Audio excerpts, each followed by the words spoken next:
속보, 이강인 향한 이례적 극찬 곧 맨시티나 레알 갈 것. 맨시티나 레알 갈 것. 이강인 향한 이 이례적 극찬에 난리 난 상황. 파리 생제르맹, PSG, 동료들은 분발해야 한다. 이강인이 떠먹여주는 패스를 보내줘도 득점을 하지 못하고 있다.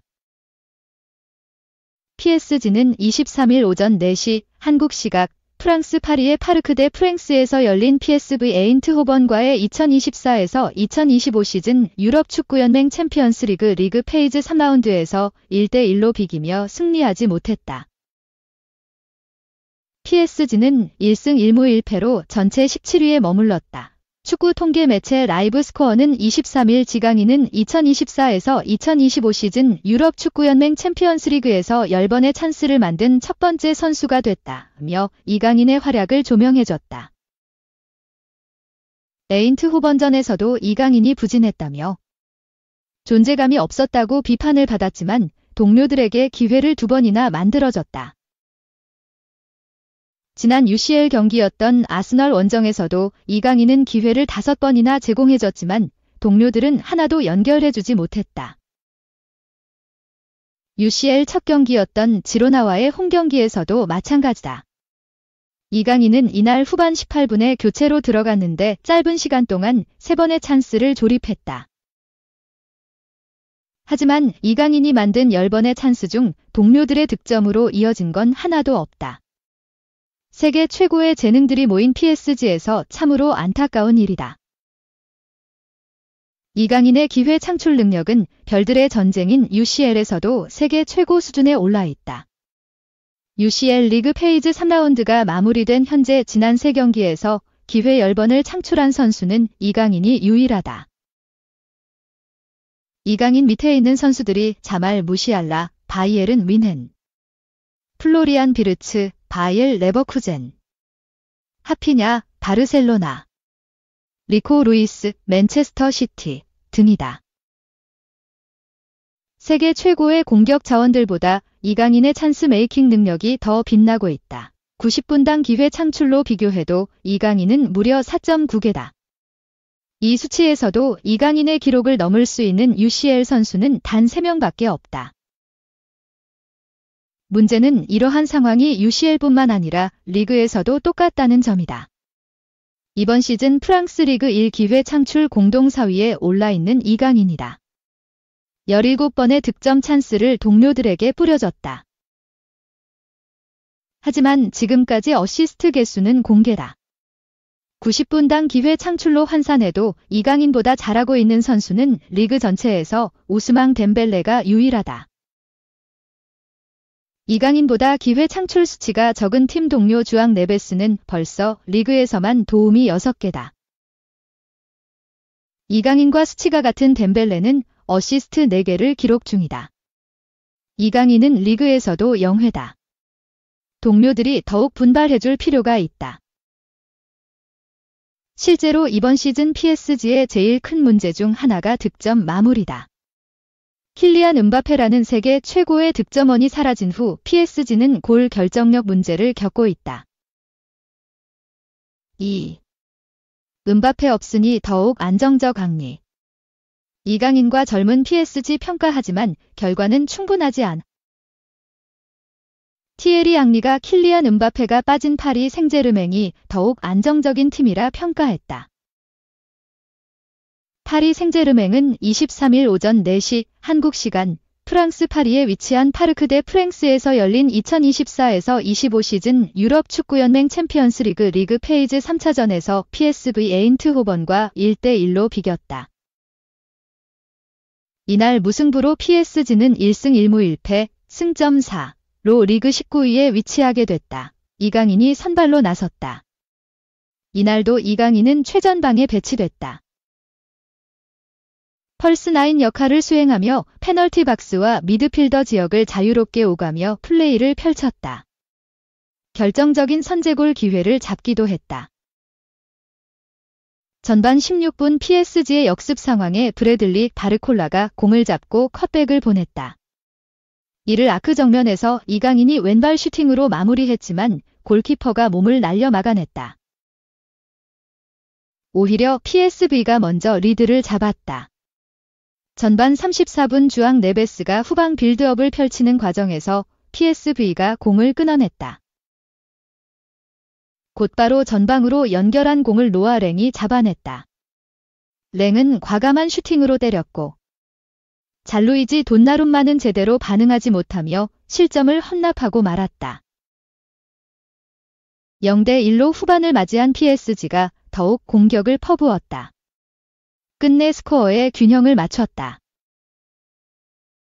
후반 10분 아슈라프 하키미가 기습적인 중거리 슈팅을 날려 동점골을 터뜨렸다. PSG는 승점 3점을 위해 분투했지만 경기는 1대1로 마무리됐다. 이날 이강인은 약 68분을 뛰고 교체 아웃됐다. 이강인은 볼터치 47회, 패스 성공률 82%, 키패스 2회, 슈팅 2회, 듀효 슈팅 1회, 경합 4회, 3회 성공 등을 기록했다. 축구 통계 매체 소파스코어는 평점 7.2점을 부여하며 팀 내 5번째 높은 평가를 내렸다. 그러나 현지 매체는 혹평을 가했다. 프랑스 풋메르카토는 평점 3.5점을 주며 지강인은 어려움을 겪었고 불안정한 패스를 보내기도 했다. 최전방에 나서 멋진 슈팅을 날렸는데 골키퍼에 막혔다. 그게 전부였다. 펄스9 이강인은 수비진을 잘 압박하지 못했고 골문에서 멀리 떨어져 움직이는데 만족해야 했다. 기동성을 보여줬고 수비를 끌어내려고 했지만 기대만큼 활약하지 못했다. 결국 아센시오와 교체가 됐다고 평가했다. 루이스 엘리케 감독은 시즌 초중반으로 향하면서 이강인에게 펄스9 역할을 맡기고 있다. 곤살로 하무스가 개막전에 부상을 당하면서 쓰러졌고 랑달콜로 무안이라는 스트라이커가 있지만 엘리케 감독은 이강인을 활용하고 있다. 이강인은 최전방에 배치됐지만 좌우로 뿌려주는 패스나 미드필더들과의 호흡을 보여주며 좋은 모습을 보여주고 있다. 그러나 이강인의 패스를 마무리해줄 선수가 없다는 점은 고민거리다. 3. 황인범. 벤피카 중원 압도 디마리아 힘 못 썼다. 페에노르트 3대1 완승 16위 수직 상승 UCL 리뷰. 황인범이 아르헨티나 축구 스타 앙헬 디 마리아가 포진한 포르투갈 명문 벤피카의 중원을 장악하며 소속팀 페에노르트, 네덜란드, 완승에 기여했다. 페에노르트는 24일 한국 시간 포르투갈 리스본에 있는 에스타디우 두 SL 벤피카에서 열린 벤피카와의 2024에서 2025 시즌 유럽 축구연맹 UEFA 챔피언스리그 리그 페이즈 3차전에서 3대1 쾌승을 거뒀다. 황인범이 선발 출전에 풀타임 활약한 가운데 페에노르트는 벤피카 원정에서 승리하면서 지로나 원정 3대2 승리에 이어 원정에서만 2연승을 거뒀다. 페에노르트는 16위, 기승 1패승점 6로 올라서 중위권으로 도약했다. 이번 시즌부터 36개 팀 체제로 개편된 챔피언스 리그는 36개 팀 단일 리그로 진행되며 4개 포트로 나뉘어 각 포트별 2팀씩 무작위 추첨해 홈과 원정으로 나뉘어 8경기를 치른다. 1에서 8위는 16강 직행. 9에서 24위는 또다시 플레이오프를 통해 16강 진출 8팀을 가린다. 3포트였던 페에노르트는 2포트에서 뽑힌 벤피카를 그것도 원정에서 잡아내며 파란을 일으켰다. 홈팀 벤피카는 4-3-3 전형으로 나섰다. 아나톨리 트루빈 골키퍼가 장갑을 꼈고 알바로 카레라스, 니콜라스 오타멘디, 토마스 아라우호, 알렉산더 바가 수비를 구축했다. 중원은 오르쿤 퀘크취, 플로렌티노, 프레데릭 아우르스네스가 지켰다. 측면 공격에 케렘 아크티르코글로, 디 마리아, 최전방에 반젤리스 파블리디스가 나와 득점을 노렸다. 원정팀 페에노르트도 같은 전형으로 맞섰다. 티몬 벨렌노이터 골키퍼를 비롯해 우고 부에노, 다비드 한츠코, 가르노 트로너, 조던 로톰바가 수비를 구성했다. 중원은 퀸튼 팀버, 안토니 밀란보, 황인범이 맡았다. 측면 공격은 이고르 파익상, 이브라힘 오스만, 최전방에 우에다 아야세가 출격했다. 전반에 페예노르트가 먼저 기회를 만들었다. 전반 11분 왼쪽 측면으로 침투하는 파익상에게 정확히 연결됐고 파익상의 크로스를 우에다가 침착하게 밀어넣었다. 우에다의 챔피언스리그 데뷔골이 벤피카 원정에서 터졌다.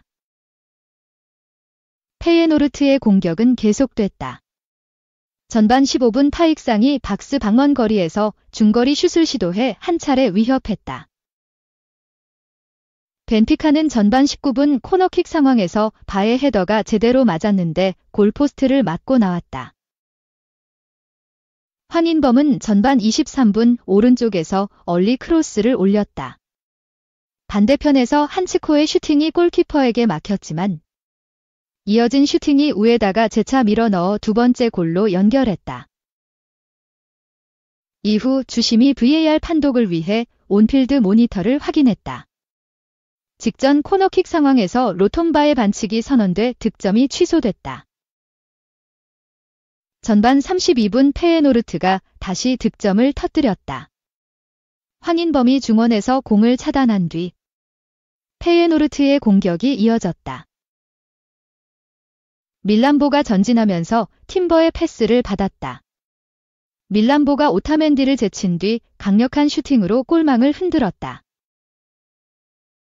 벤피카는 전반 40분 박스 안에서 좋은 패스 연결 이후 디 마리아의 득점이 나왔지만 앞서 아크티르코글루의 침투 과정에서 오프사이드가 선언돼 취소됐다. 전반은 페예노르트의 리드로 끝났다. 후반에도 페예노르트의 공격이 이어졌다. 후반 11분 프리킥 상황에서 한치코가 발로 슈팅을 시도했다. 이 슈팅이 골포스트를 맞았는데 트로너가 재차 밀어넣었다. 하지만 오프사이드가 선언돼 득점이 취소됐다. 벤피카는 추격을 시작했다. 후반 20분 역습 상황에서 교체 투입된 베스테의 슈팅을 골키퍼가 쳐냈는데 아크티르코글루가 쇄도한 상황에서 밀어넣어 추격골을 터뜨렸다. 후반 28분엔 오른쪽에서 올라온 크로스를 교체 투입된 압두니가 헤더로 연결했는데 벨렌노이터의 슈퍼세이브가 나왔다. 페예노르트는 후반 막판까지 공세를 이어갔다. 후반 추가 시간 46분 오른쪽 코너킥 부근 지역에서 프리킥을 얻었고 밀란보가 박스 먼 거리에서 곧바로 패스를 받아 논스톱 슈팅을 시도했다. 슈팅이 절묘하게 감기면서 가까운 쪽 포스트로 빨려 들어갔다. 수비수와 골키퍼 모두 얼음이 되면서 슈팅을 바라봐야만 했다. 경기는 그대로 끝났다. 황인범은 페예노르트 입단 후 세 번째 챔피언스리그 경기에서 상대 중원을 장악하면서 완벽한 업셋을 만들어냈다. 축구 통계 업체 폰몹 기준 황인범은 슈팅 2개를 포함해 패스 성공률 91%, 32분의 29. 유효 슈팅 1개. 드리블 성공 1회. 공격 지역 패스 6회. 정확한 롱패스 3회. 클리어링 2회. 헤더 클리어 1회. 가로채기 1회. 리커버리 3회 지상 경합 성공률 67%, 6분의 4. 피파울 1회 등 중원에서 공수 연결 고리 역할을 톡톡히 했다.